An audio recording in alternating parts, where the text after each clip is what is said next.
На самом деле, даже и зрителям хочу сказать, и я говорил об этом, и сейчас уже не время фейковых новостей. Вот когда говорят, мы будем бороться с фейк-ньюс, вчерашний день, ребята, уже проспятых мальчиков нет. Вот быстро, но это время прошло.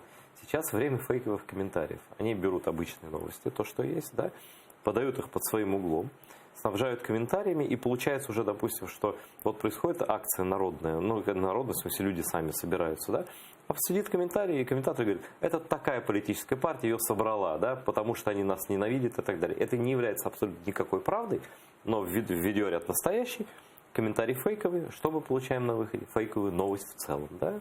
Совершенно верно. Ну и мы получаем на выходе, вот как в анонсе телемоста Киселев говорил, как он сказал, прильнете.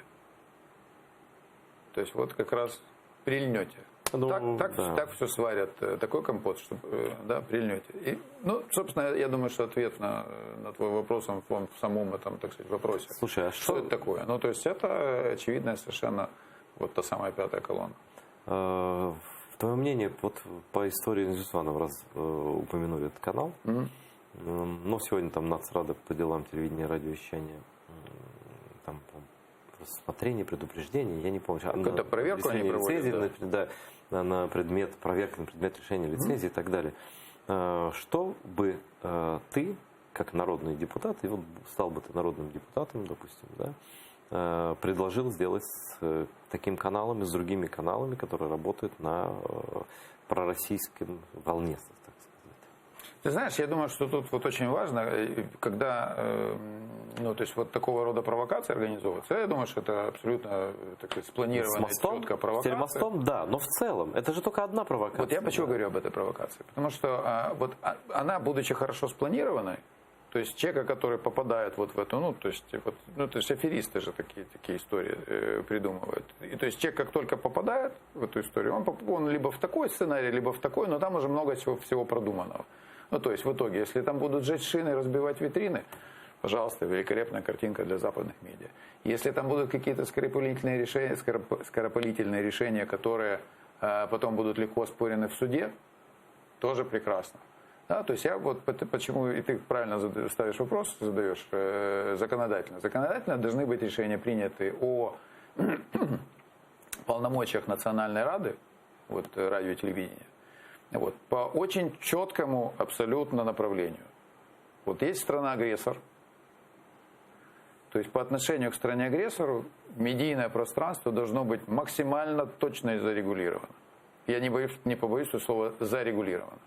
Ну, то есть, вот, всякие мосты и так далее, особенно когда, ну, я не знаю, там же реакция Малахова какая-то была удивительная.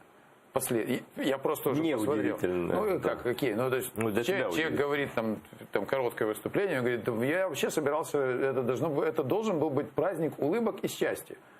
Это в смысле после 1000 погибших. Мир это важно, и важно стремиться к миру, и важно его достичь.